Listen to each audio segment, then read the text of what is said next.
Just I a mean, word. you have to be like conscious of every word you use, or still sort of. Conscious. I mean, if you're not conscious, why are you? Nah, 80-20 rule. No, if you're not conscious, why are you? If you're not conscious, You are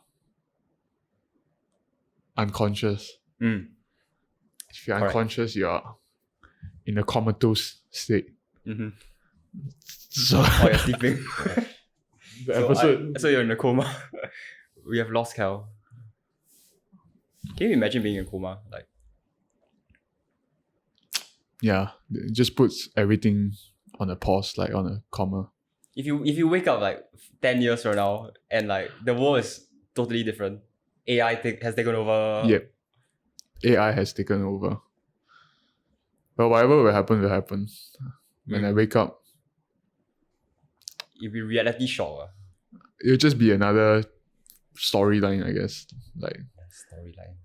sci-fi future. Just imagine reading a book, then the theme just changed. So just do it, just continue reading, continue writing the chapters. I feel like you say this, but then if it actually happened, You have to just survive. I mean, like, this is just like to step back and look at everything. What can you do? You might feel a lot of different emotions, but realistically, logically, what can you do?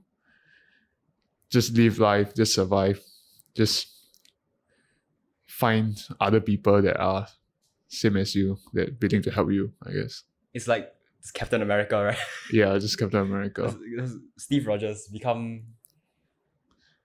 But what will Oh, remain man. constant, unchanged, like Steve Rogers, is his principles, his virtues, his character.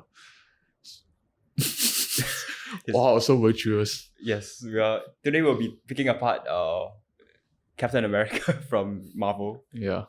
What do you think about his ass? That's America. Well, cancelled again. Talking about Marvel.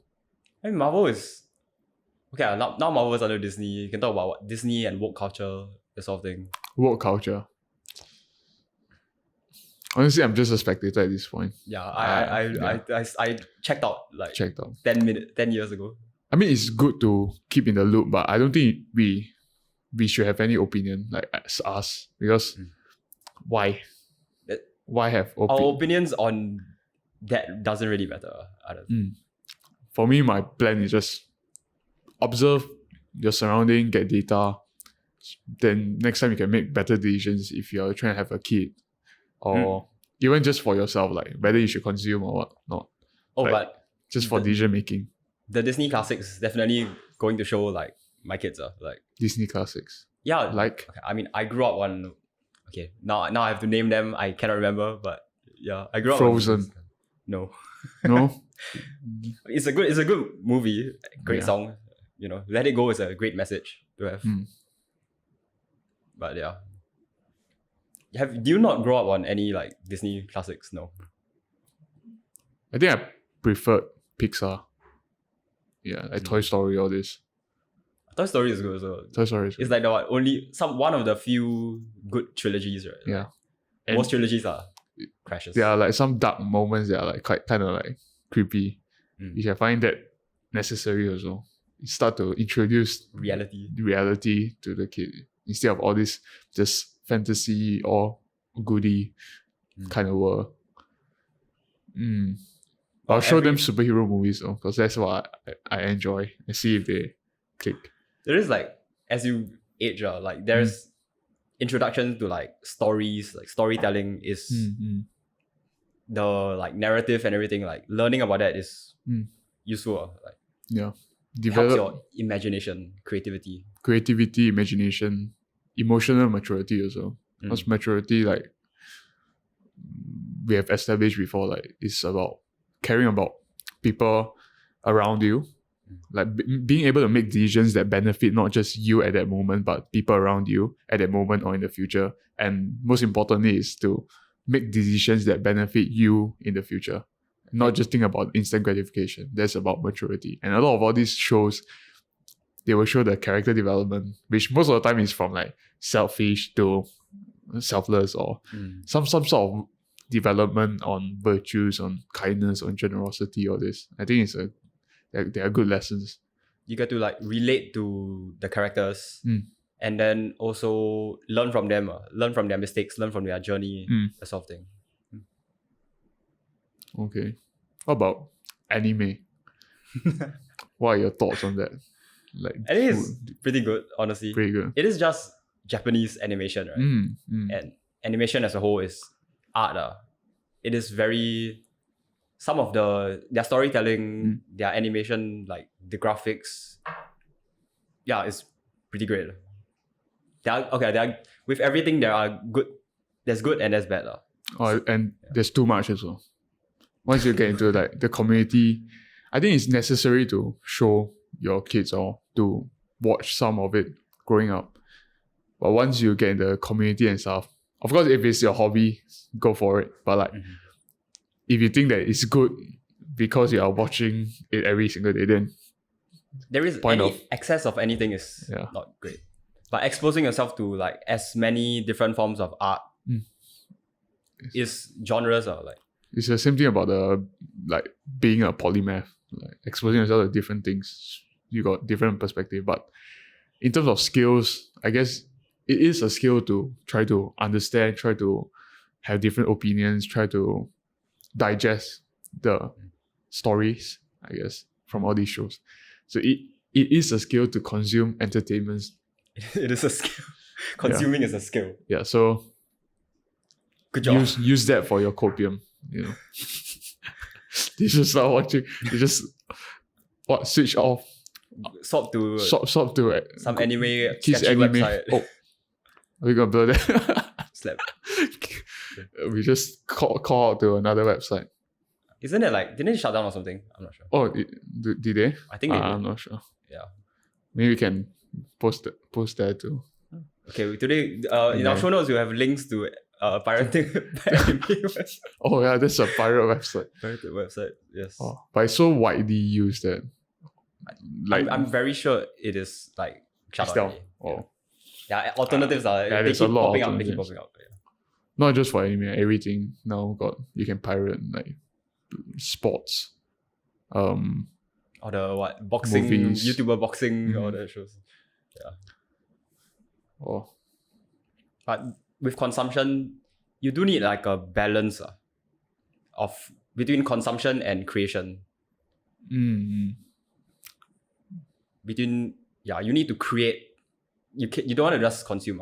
Don't be a consumer only. So back then, when you were a kid, growing up on Disney classics, what is your channel of creation? Legos? Were you a Lego builder? I wasn't very into like Lego. I think it's just when you're young, it's exposing yourself to as much as you can, figure out what you like and all that. Then as you age, like teenager, you probably do like deviate from what you did like as a child. You're also still in the process of learning, experiencing life. But then I guess reaching maturity is when you reintegrate both aspects. That sort of, After trying to discover yourself, understanding your different quirks and what you enjoy, what you don't, your ego, then you create and consume based on the mature version of yourself. Yeah. At some point you figure out what is authentically you, and then with that you now have like skills, stuff that you build up that you can use to create. But there's a fine line between authenticity and just unfamiliarity. Because like it's like right before this, I was watching the Bin Gyang's course, and they talk about like using your voice as an instrument.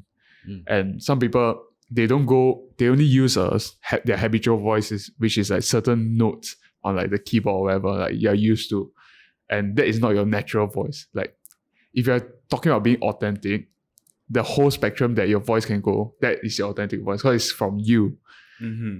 But people don't start speaking like people don't start speaking like this, or people don't go start like. Are you advocating for people to join the choir or something and start singing? I guess the point that he tried to make is that use your entire spectrum of voice to make an impact, to be influential, because it's a very important skill to be influential in this day and age, especially if you are trying to make an impact to the world. Like you're trying to lead a team, you're trying to build a career. Next time when you have kids, if you are that you're not influential, then you'll let your kid get influenced by other people, by their surrounding, by degeneracy, so on and so forth. I think it's just using what you have, and what do you have? Your voice, yourself, communication, speaking. People tend to think that it's not authentic to be more expressive with their words, to be more emotional, or to sound a bit slightly different. Yeah, so it's the same for other things in life, I guess, like who you are, what do you enjoy. Some of it is just very familiar, and it's fine to keep that. It's just that some things, if it doesn't serve you, you have to make a distinct. You have to differentiate what is authentic and what is just unfamiliar. Some people do just are more quiet or stoic in their voice, more monotone. Some people are more expressive. They vary a lot. So you need to figure out what. I think you part of you already knows what works for you. And another thing is like when you are talking about that, I just thought about like introversion. A lot of people use it as an excuse to not socialize.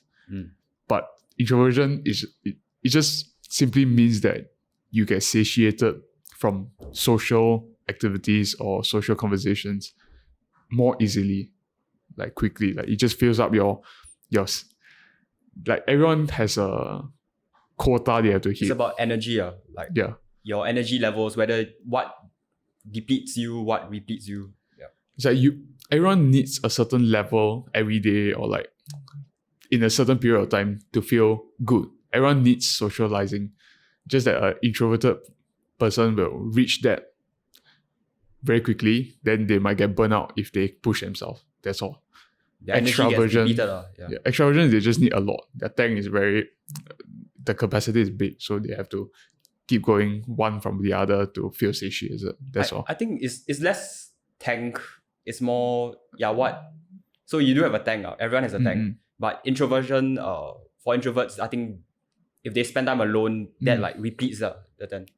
For extroverts, when they spend time with people, that repeats them. Their tank.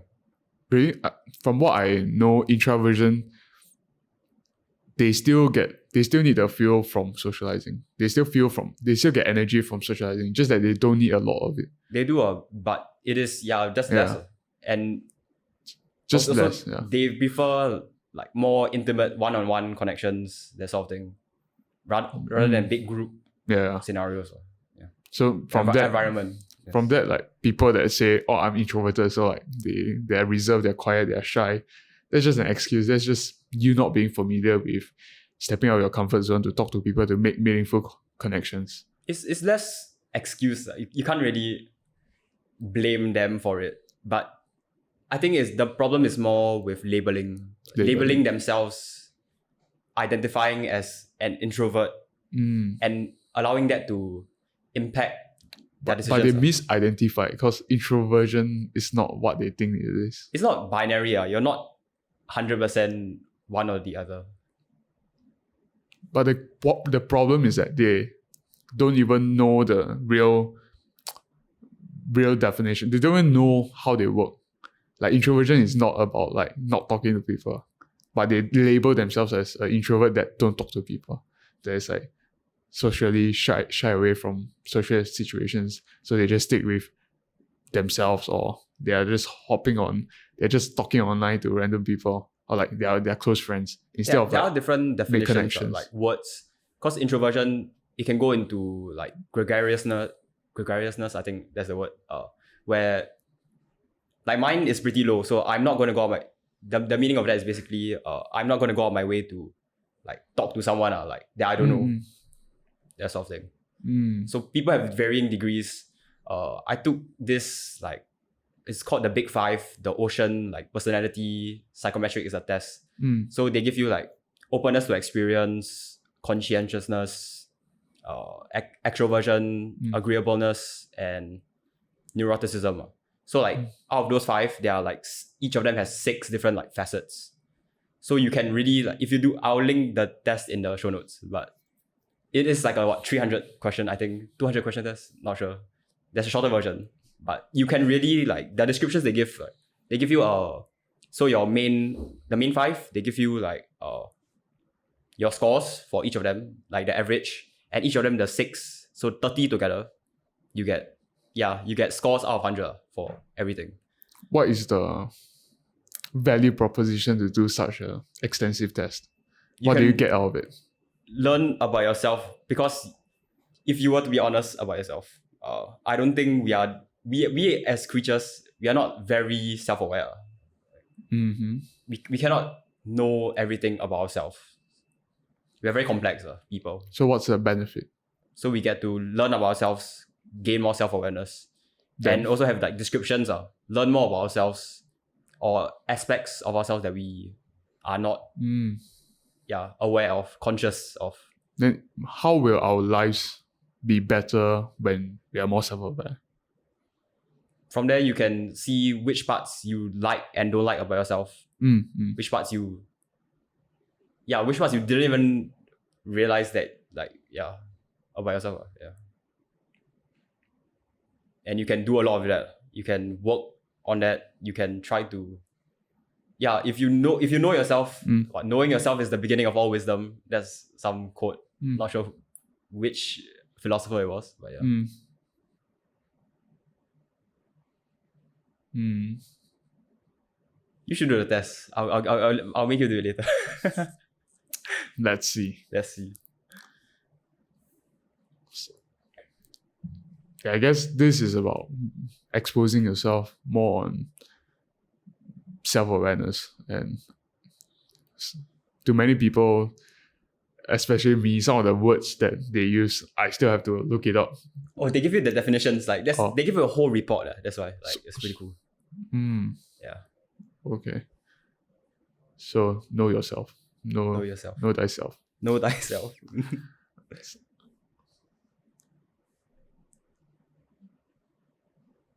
Oh, but when I first started, so I did a test at like 2 separate points, like 6 months apart, I think. And the first time that I did it, it was, I was quite like, my neuroticism, which is basically negative emotions.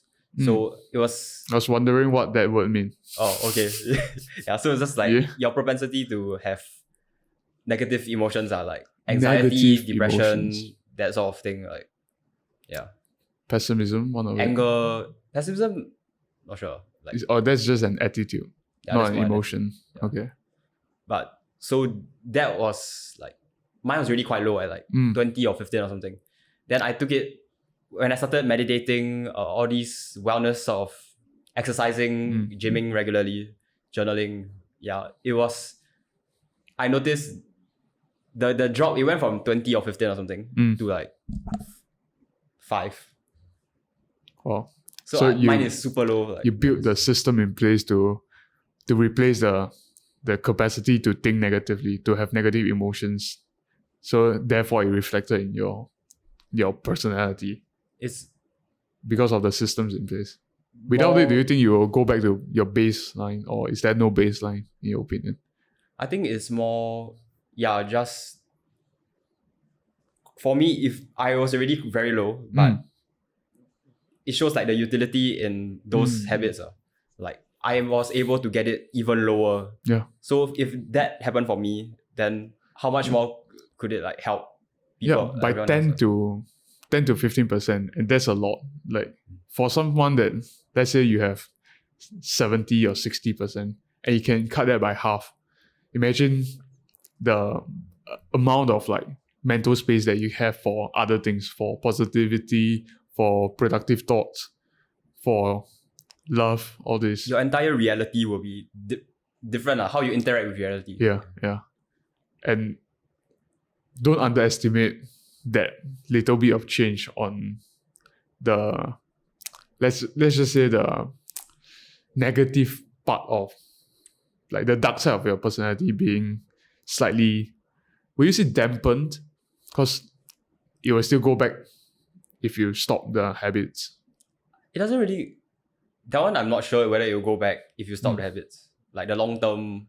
I mean, we don't want to try also, right? Because it's hard to measure emotions and everything. That sort of thing. Who wants to have more negative emotions? Who does want to have more negative emotions? Yeah. Even like you. I suppose someone who is in the cycle of, in a cycle that is going downhill. But even then, if they can have less, I think they would. Even so, if you could have an easier life, or make your life less difficult than it has to be, why would you not do it? And it's the thing about like, even you talk about like masochist, they derive pleasure from pain. Even then, they are feeling the pleasure from the pain. It's the emotions is the opposite of that. So it's like, okay. the point I'm trying to make is like, no one wants to feel negative in their mental space. They do, like physical space aside, you can always frame reality and feel different emotions. Yeah. Meditation, since we brought it up, I guess I want to talk about it. Whenever I tell people that I meditate, they're like, oh, you do? My dad does it too or something. And usually those are the people that their parents haven't bring them into that world, but they start to observe more of this sort of like habits. So, it is getting more widespread. Now it is in the wellness sphere quite common to hear people talk about meditation. But I think some people shut that off, like their side of their mind. Once they hear meditation, they're like, oh, it's some hippie, like, some yogi with the earlobe that is like some people do think of it in that sense. But there is a science aspect to it, right? Like it is clinically proven to improve a lot of things. But people can hear science and still not do a lot of the things that science make. So if you're someone that wants a competitive edge in this world, you want to make a difference, you want to live better lives, lean into all this, you might feel a bit uncomfortable at first. Definitely for me, when I first heard, it was like some headspace commercial or something, or like brand like product placement. Then I just tried it. I deleted the app like after like one day, because like, it just wasn't comfortable trying to sit there with nothing and with your thoughts, and you just start drifting. Like, you feel like nothing is being accomplished. Then, but afterwards, I got reintroduced, recommitted. Then there is really a big difference. Like being able to like just the being. I cultivated more temperance in my life also. Like being able to stop, being able to be more conscious, more mindful of my habits or what I'm doing, overconsumption, all this, overindulgence of like pleasurable stuff. All this does help when I'm meditating, like consistently. Yeah, a lot of people do have a lot of internal noise. Beyond, okay, now most of our reality is just noise. You have access to your phone, the social media, with all however many billion people. They're screaming at you to do stuff. We are screaming at you to do stuff. But yeah, beyond external noise, which is a lot of the stuff is unnecessary. The trivial many, yes, essentialism. This is the idea from essentialism also. But most of everything is noise. Then internally, you have your own thoughts screaming at you, like, I need to do this. My parents want me to do that, like that sort of thing. So it's very hard to sit down and just try to process all of that. Many people are uncomfortable with silence. Yep. And especially, we can't be mindful 24/7. When you're mindless, your subconscious pick up like negative stuff along the day, like someone projecting their own anger, their own insecurity, their own insufficiency. Then you internalize it as, oh, maybe I am too. Maybe I should feel this way. Then when you're mindless or when you're just going through your day without being mindful and you don't have this practice, you tend to feel a lot of negative emotions as a result of this. Like you will just randomly just feel like, oh, I'm doing nothing in my life. Although like you have a stack of evidence. So without mindfulness, without even like journaling, gratitude, practice, all this, you tend to forget, or you tend to just stay in that mindless loop, which causes you to be more negative, which causes you to do other negative or like harmful habits.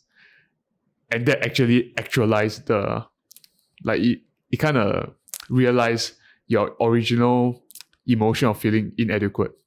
If you get what I mean. Like for a lot of people that keep self-sabotaging, more often than not, you think it's actually just your environment and how you react to your environment. So if you first, they did not change the environment to suit them, like the people they talk to, the energy they surround themselves with. Second is they did not change how they frame or how they react to the attitude towards these people. Or like, yeah. So meditation does interrupt either of this. It is your environment, your mental environment. Your mind is sort of where you live, in a sense, or it is what you have at all times. Your experience with reality passes through your mind. So it is an environment. And with any environment, if we had like 5 million shopping bags filled with clothes, shoes, bottles, scoop, tea, yes, then it will be impossible to really get anything done. And you'll feel so cluttered. You try to move around, it's like, banging into stuff, everything. So it is about, there was an analogy, I think David Goggins said that meditation is like, organizing your garage, putting things in the right places. And Naval Ravikant, he sort of links it to like clearing your email inbox. But I think nowadays we do that less, unless you are more office job sort of. We're not at that space yet, but clearing your inbox. Not your personal email, like things that really need to be organized to have things done. Personal email normally is for spam, for there is a lot of, like all my subscriptions for the authentication, all this. That there is such a thing as information overload. So all the inbox, your inbox gets like stuff keeps piling up. And if you are scrolling, the information that you're really overloading your mind. Your mind can only process so much at a time in a day, everything. With social media, it is now non-stop stimulation. The saying is what? I heard this from Andrew Huberman. He said, a picture is worth 1,000 words, but a video is like how many million images, right? So be mindful of how much you consume. You don't want to overdo it. I have been a perpetrator of overdoing it. Sometimes I like read too much. I just keep watching nonstop. But it is not overloading your mind. But what action steps do you take when you find you catch yourself doing that? Like you're just scrolling, or throughout the day, by midday you feel that you're lethargic, you're tired, you don't have any willpower to do something harder that is not consumption based, like creation or whatever. But all you want to do is to continue because of the dopamine. What do you do? I meditate. Meditate? How? Like what I realized is that when I do get mindless, so I get lost in over-consuming mentally, mental diet, right? The one thing that I didn't do that morning or afternoon or earlier in the day was meditate. It's something I realized time and time again. When I do get sidetracked, then I take a step back and I'm like, I didn't meditate. So I catch that awareness, and then from there I try to go meditate. How will you meditate if you're already mindless? If you're already mindless, what would you recommend people to do? Like go for a guided one, do some deep breaths. They are on their phone and they are mindless and they somehow just caught themselves. What should they do immediately at that point of time? Okay, so once you catch that awareness, you want to immediately take a step back. So be aware of it, and then don't really like punish yourself for it. Like most of us, we are so unproductive, we're just wasting time, stuff like thoughts like that. You're like really hammering yourself, but you don't want to do that. You just want to, okay, I'm being mindless. Then you can think of like why. If not, you just, okay, first of all, turn off your phone, shut it off, and then change your environment if possible. So just walk away from where you were, or stand up. If you're lying down and scrolling, not the best also, but yeah. So get up and then like shift your environment. Go do something else. Okay. So get the momentum going for the thing that is away from scrolling. Or shift your momentum because an object in motion. So you're already scrolling, but you need that awareness, and then you need to change. You need to redirect yourself to go back to do something more healthy, productive. Go get a cup of water. Go for a quick shower. Refresh yourself. Go for a walk. You really can do anything else other than 5 push-ups if there is not too much resistance, because some people can't do that much. So 5 to them, they might not do it. Why are you dissing our audience? I mean, prove me wrong. Do 5 them. Now. Now. If you can do 5 push-ups, do them right now. Yeah. Yes. I guess that's a good piece of advice, because I believe many people, including me, sometimes when I'm mindless, I do need some sort of action plan, or I need to find a way, like the mindset to get out of it. Because you know that you are mindless, you feel bad. Then when you're mindless, it's hard to get out of that loop. So like now knowing that there's a certain protocols, and another thing is maybe to remember the person that you want to be. Like that person probably is not someone that is doom scrolling all the time. That higher version of you that you expect for yourself. So like remember the why that you shouldn't be doing all these bad habits, and if you continue doing them, the consequences will be you'll do it more and more and more. And sometimes it's good to visualize, like at the end of your life, if you continue to keep this habit up and not do anything to change, like going to get a cup of water, you don't get that cup of water. When you're 80, the Kaizen effect or the snowball effect will be so much worse than the version that you have gotten that cup of water or you went for a walk. So use that to kick you out of the current loop and start the momentum for the positive actions. Whenever you are mindless, you're either at any point in time, you're either being creative, creating something, producing, or you're consuming. So if you're consuming, that means you're not creating anything. And I don't think you need a balance. That's what I said earlier. Right? So you need the balance. If you find yourself over consuming, then it's about shifting that action, trying to figure out, what is the alternative? Because when you are scrolling, doing mindless things, you're making a trade-off. You're not doing something, you're not creating something or doing whether it is what you have to do, procrastinating, or something that you want to do. It's kind of like Jim Quick, his note-taking philosophy. You're supposed to consume and create your own notes, or like they say teaching is the best way of learning. It's like you're consuming stuff, but you are allowing yourself to create for like the same a repackaged version of it, so that you internalize it, so that it sticks with you. Most of like the super successful intellectual people, this is from Diary of CEO book also, but most of them at some point made it an obligation to share and teach.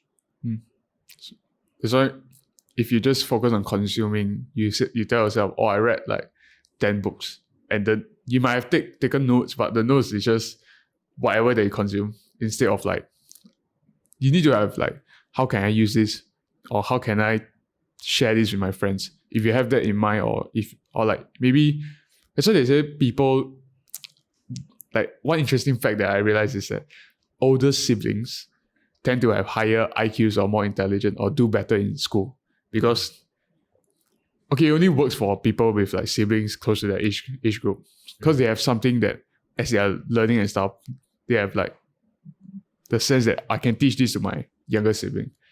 There is like a lot of people who tutor or like teach people who are slightly younger than them. They find that their grades are better, or like even your peers in school. Yeah. Like last time my friend used to try to help me with chem and all that stuff, other subjects. And he was generally smarter. Like he just did better and better because teaching does help you learn a lot. So if you don't have a younger sibling, go find a mentee or someone just slightly below you. So like you look at your grades or whatever ranking in school, find someone that is just slightly below you and study together. Then be generous with your effort. Try to help him, try to teach him.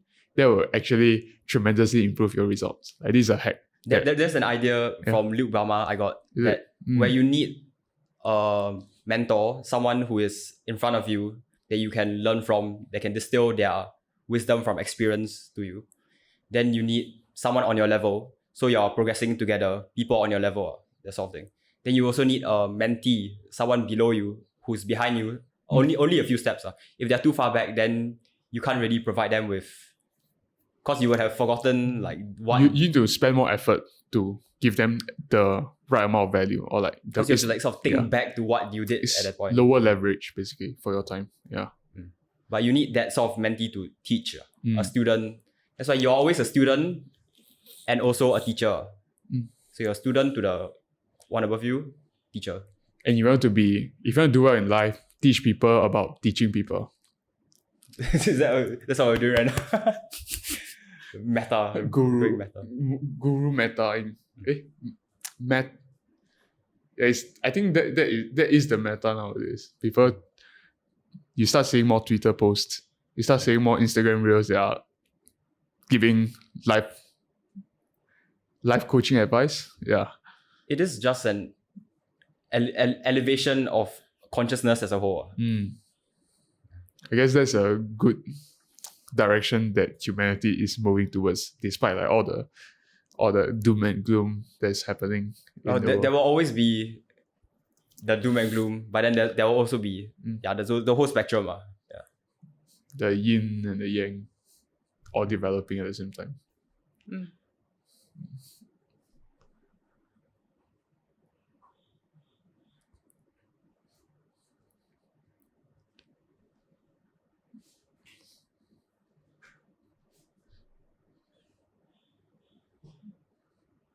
Okay, I want to wrap up the meditation part with the science. My favorite part, of course. So this I got from Andrew Huberman's meditation episode podcast. It was like 2 hours long or something. But there are tens of thousands of studies with known benefits where they tested meditation. And there are known benefits for enhancing sleep, enhancing focus, reducing inflammation. We talked about this last episode, if you're unsure about what that is. Improving outcomes in cancer, reducing pain, improving mood, and reducing the symptoms of ADHD, clinically diagnosed HD, and like many more. So tens of thousands of studies, yes. So it is scientifically proven. It's beyond like some sort of spiritual yoga thing. It is an actual thing that works. We both can testify that it works. So if you haven't tried it before, there are guided meditation apps like Medito. That's an app that you use, right, too? Yep. Yeah, we used in the beginning. It's free, cost free. But after that, if you prefer just doing it on your own, in silence, just go for it as well. YouTube videos works too. There's tons out there that is quite good. Free. Yeah, free as well. And you can choose the one that you prefer listening to, because there are different pace, different voices, some with ambient noises, some with background noises, some with music if you're someone that needs the music to ease into this practice. Yeah. Then eventually, I haven't reached there. You'll find the most like bang for the buck in terms of your time for using unguided ones. But now I still like to use guided ones. Yeah. Have you been exploring unguided? Like just sit in, just time yourself. Have you done it? I have. Okay, so it really is about finding what works for you. You can, if you're the type of person who likes trying out things more, just go try out different ones. You can continuously swap it up. if you don't like just using one over and over again. But if you do find the one that works for you, then you know you can keep going back to it. I have tested for this year, the month of February, meditating for sitting down and just like in silence for an hour A day. For the whole month of February. So I did like 28 hours. It was a leap year, 29. 29 hours of silence in a month. What do you do in the hour of silence? Like what's going on in your mind, your body? So I heard about this from Naval Ravikant, his book, or not his book, the collection of his teachings. And his protocol is 2 months, so 60 days of 1 hour every day. But I only did like 9 days. I found myself, it was like clearing my email inbox. So every day I had to obviously set aside the time for it. And it was quite difficult because I had school and things like that. A lot of responsibilities, trying to exercise, work out. In the beginning, I found myself planning my days. It was like visualizing what I was going to do after clearing thoughts, thinking through things. There was a lot of, it was just all mental because I could either close my eyes or keep my eyes open. I close my eyes most of the time. And you really get to listen carefully to yourself, your thoughts. Will you feel sleepy when you close your eyes for 1 hour? Depends on the timing. Depends on the timing. Circadian rhythm. But if you feel sleepy, do you stand up or in the hour? I didn't really, because you're meant to like sit down for an hour. I'm meant to sit down. Yeah. Okay, so what other benefits in terms of like clearing the inbox? Like, do you see like the change in the shift in your mood maybe? I think my mood was definitely a lot better, more calmer. Because you really take the time to rest and unwind. So process everything. I was probably still consuming a lot of information every day. Also, it does help with your decision making because you're processing the data that you have. So like on average, the decision making, the time you take to make a decision and how accurate the decision is to what you actually need to do increases. Do you see that? That I'm not very sure. But what I know is that I was already I wasn't that comfortable with silence. But really, most of us are not comfortable with silence. We feel it with music non-stop every day, or videos, TikTok, stuff like that. Really non-stop every hour of the day. But you really need to try it out first. Try like taking some quiet time. And you don't have to do it for an hour, but you can do it for even like 10 minutes every day as a test. I practiced already by starting meditation before, but this was a good challenge to raise the bar. It's kind of like going from intermittent fasting to water fasting, like 2-day fast, 3-day fast. And I can see why people need to feel like the void of sound, void of consumption with something. Some people just hum music. Some people just start just doing stuff to fill their mind space or like whatever they're listening to. They're addicted to noise, addicted to feeling busy, productive. Even feeling productive to a certain extent, once you get to a certain level, the point of diminishing returns, it is just excess. But I get why they do that, because some people have a lot of unprocessed stuff that they don't want to face. They lack the courage to. We all feel fear on the things that we might need to face. Some of you, maybe it's like a big decision you have to make, like you're procrastinating on a decision to, let's say, choose your university course. Let's say a girl that you're seeing that you don't feel that you're meant to be together, but you don't want to break up or whatever. Like you don't know what to do. So these are the things that might cause you to not want to. Because once you keep quiet, all these thoughts will start coming up. They'll surface, and you have to look at it. You want to avoid it, like that part of your brain. It sort of anticipates like dealing with that issue as like all the pain that gets attached to it. So what do you want to avoid? What does it in this scenario? you want to avoid all the, I guess, challenge that's associated with going through processing it. But the thing is that once you actually do deal with the problem, make a decision to deal with the problem and come to a decision, then your mind will be freed up, and then everything will be better. You're actually feeling more pain because you're prolonging the pain. It's like your task manager on your computer. Basically, you have Mental every sort load. of problem. It's sapping your mental energy. It's like a task that's open. It adds mental load to your psyche. Then when your psyche is loaded with a lot of things, that's when you start to that's when the whole system Your computer just get freezes, lags, jams. freeze, crash. Yeah. That's why some people, although they're not doing a lot of things, but they always feel just running out of energy. They feel burnt out all the time without actually doing anything productive. I guess that's why.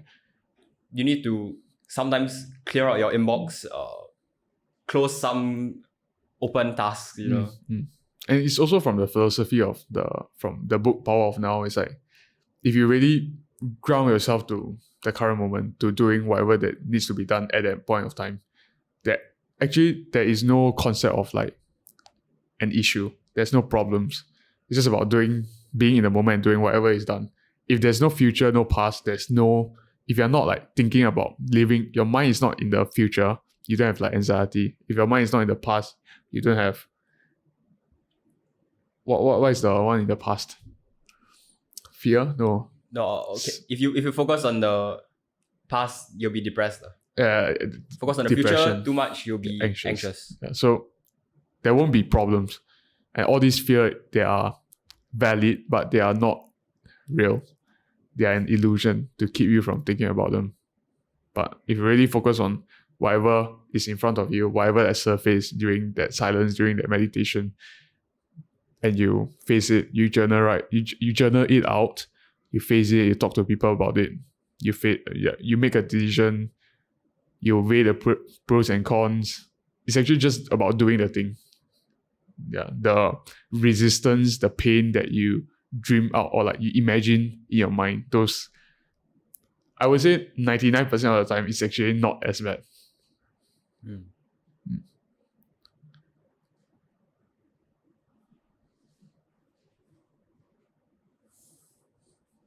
Anything else for meditation? We have covered the benefits. We have covered the practices. What can you do? The YouTube videos, the guided apps. We have also covered 1 hour of silence, which to many people is a bit too much at first. But if you're more advanced, try it out. For some people, they do it during their jobs or during... some people have jobs that are, let's say they're in NS, they're doing guard duty.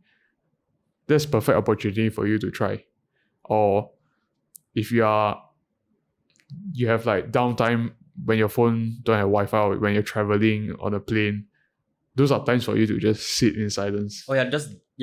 Little pockets of downtime. You really just want to find them, and then if you don't have to be scrolling or doing any task, take the time to chill and appreciate silence. There is music, the music of nature, that's the thing. And timing wise, if you want to make it a routine, you can try. You don't have to set it in the morning or at night. At night, apparently, it can affect for some people, it can affect their sleep. Not sure, because you're too focused, sort of thing. So a lot of people lie down in bed. Most people who cannot sleep have insomnia. That's because when they lie down in bed, you have all these. You overloaded your mind with information, everything consuming, and that's why you cannot fall asleep. Because your mind, once you close your eyes, once you're finally in silence, in the silence of your bed, and that's when all the thoughts, all the recurring tasks start coming back, and you're trying to clear your inbox, but then you're trying to fall asleep, so that doesn't work. Then you just you just fill yourself up with negative emotions, you're angry at yourself. And you're also stressed. Why can't I fall asleep? I need to sleep, but I can't. And then you start thinking about all this issue. Then you're oh, these issues are valid. but I need to sleep. Then you just keep bouncing back and forth. Yeah, and then you never fall asleep, and the next day is even worse. Yeah. So you need to, for some people, right, I find that I myself really do benefit from taking time to unwind every day, every night, especially closer to bedtime. So about 30 minutes to an hour, at least have some sort of, that's the benefit of having a night routine, something where you just, relax, go through the motions, can unwind, relax. Yep. Benefits of that. I guess like that's why people advocate morning pages. It allows you to just write down whatever, like pen down whatever that is on your mind that is unprocessed. So once you have that out, you realize that some of the issues you can't really deal with it right away. Oh, yeah. That's the benefit also of sleep. Since I guess we can talk about sleep now. There are a lot of practices that you can do throughout the day, like morning pages. So meditation you can do any point throughout the day. Sometimes just have silence. But beyond that, sleep is really one of the better ways to process information. Like when you close your eyes, when you sleep, that is when you really internalize all the, if you are doing learning, reading, listening to podcasts, educational podcasts, all the information that you get stores in your mind. And then it gets processed at night when you sleep, during sleep. So that's why sleep is so important for learning. You need to get adequate sleep. Yeah, that's why for people that are rushing projects or you are burning the midnight oil right before an exam, one of the counter-intuitive stuff to do is actually just try to pick out the essential thing, the 80-20 of the thing that is going to be tested, and go sleep as long as you can. Try to get REM sleep, try to relax yourself, process the information, wake up, maybe just try to like do some active recall what you have learned the previous day. And that can actually bring you a lot more benefit than just cramming as much as you can and not sleeping. And beyond that, there is school systems as a whole here in Singapore or even globally where people just, they survive on like 4 hours of sleep every night because there is so much to get done. You go to school for like 9 hours, then come back, 3 hours of homework, tuition, then you've no time to even rest or process the information. And you don't even have the sleep to internalize it. So it's not very productive. Yep. And even if you can be productive, you literally got no other life, no personality. If you want to balance everything, do whatever that the school system expects you to do. You don't have space to develop yourself holistically. It really is about sustainability. Yeah. That's why you see all those people that might be overachievers or high flyers, very studious. They tend to lack other things because they spend all their time recovering, internalizing whatever they have learned, and they spend all their time learning for school, doing homework. Yeah. So I guess this also plays into like the future when we are deciding what to do with our own children. What do you want them to be? It is the whole process of, because technology has really rapidly advanced only in the recent years. So now we have access to the internet. We have at our fingertips at any point of the day. Before that, you had to like drive to the library, sift through 50 different shelves to find one book of information. Now we just pinch the air. Apple Vision Pro. Or you just pull out your phone, Google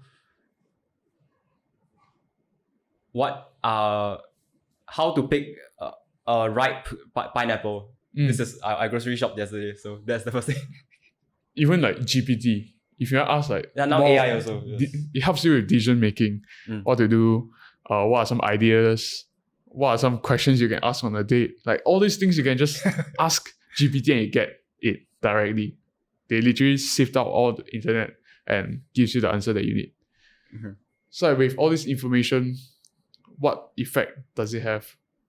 Now we can learn even faster. And the process of like passing down information, we now have the ability to transcend the physical plane. We don't have to be with you to speak and teach you things or cover. We can cover now physical ground overseas, everything. So with that, the teaching like time span used to be like you have to learn from one person, another to another, find one good mentor, and then learn from them. Now it is online. You can learn from anyone, anywhere on this globe. And why is it that nowadays people are getting a lot dumber compared to last time, even though we have more information at hand? Is it because the lack of the awareness on how they learn? Like for instance, like we said, it's counterintuitive to actually cram stuff, but people still do it because that's what they think is right. That's what was taught to them, yeah, or they're addicted to the learning. Yeah, so like you can see a lot of people from the past when there's no internet, like where people have to walk up for hours just to get access to certain information that now we can just get from our fingertips. The reason why is like they got the time to not have constant simulation. They have time to process. They have time to do all this. Now you get with the advancement of technology, you get to choose what you want to learn. You get to choose the depth or how far you want to go. And the thing is that a lot of the information out there is very overstimulating. Like dopamine, or the short form content especially, is extremely stimulating to the point where if you're going to compare learning from reading a book or anything else, you cannot really compare because your body system is just like craves the super high dopaminergic activity. But let me finish my point. Like now that you have all this information, you get to choose what you want to learn. You really need to like, it just makes this whatever we talk about in this episode way more important, because knowing that you have this choice, you get to choose the information that you want to absorb. Now you need to know how to effectively internalize all this information, because if you don't, then you'll be very shallow. That's why a lot of people nowadays, although they watch a lot of TikTok, a lot of facts and stuff, they remember none of it, and none of it serves them.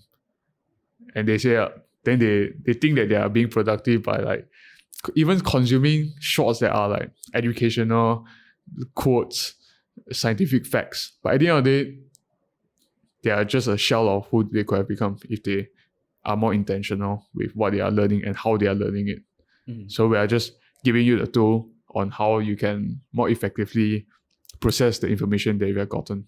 Yeah. The algorithm is really randomized. So you're allowing like the algorithm or whatever corporations you want to talk about to control what you're getting. It's your Instagram feed, your TikTok feed. They are feeding you information. So you need to be aware, like you're inputting random and it's all over, like there's no clear cut like topic. There's no intentionality. They split test whatever that your mind at that point of time receive more. Like you stay a bit longer, you get a bit more dopamine from it. Then they just keep feeding you something along the side. Then they'll keep split testing to see what your mindlessness would catch on. There's this idea from Andrew Huberman. He talked about it on the Chris Williamson podcast, I think a while back. But scrolling is like imagine a dog just in the corner of a room, and it's just okay, and it's like a hardwood floor or something, and it's just digging. It's digging for what? A bone, right? Dogs like bones. It's digging for a bone, but it's a hardwood floor, or like there's no bone, so it's just mindlessly digging. It's a sick dog. So whenever you scroll, that's what you are. You're looking for something that's not there. You'll never like get pleased. Like cause they want you. They, as in the corporations, like all the TikTok, like cause their main job is to get you to stay on the app. They capture the right action and the right motivation, but the wrong intention in that sense. Like you want to dig for a bone. That's correct. And you are digging for a bone, but you're not paying attention to where you're digging and whether your action has a reward or has the intended consequence for yourself. So they're capitalizing on that. They are incentivized to keep you on the app. So you will just keep scrolling out. So they will not give you any like reward. That's why the idea of intermittent reward. So it's randomized reward, not really like fixed. When you do a task, you know, like at the end, there's like something you're gonna get. Like there's a reward, there is a end product. But with scrolling, it's just non-stop. Yep. It's a non-stop cycle. Yeah. And breaking out that, you have to at some point break out of it. And now that, like, to finish this whole, I guess the whole episode, now that we have opened up the Pandora box for you, there's literally no more copium that you can come up with that says that, oh, scrolling is fine, doom scrolling is fine. Once in a while, you know that there's a net negative to your life. It will add up. It will add up. So, I guess you're welcome. If you needed a reason to stop scrolling, you know, this is your reason. Yeah, I guess this is the end of episode 5. 5. Yeah. So see you guys in the next week's episode. Actually, it's episode 6. Episode 6, right. All good. Peace.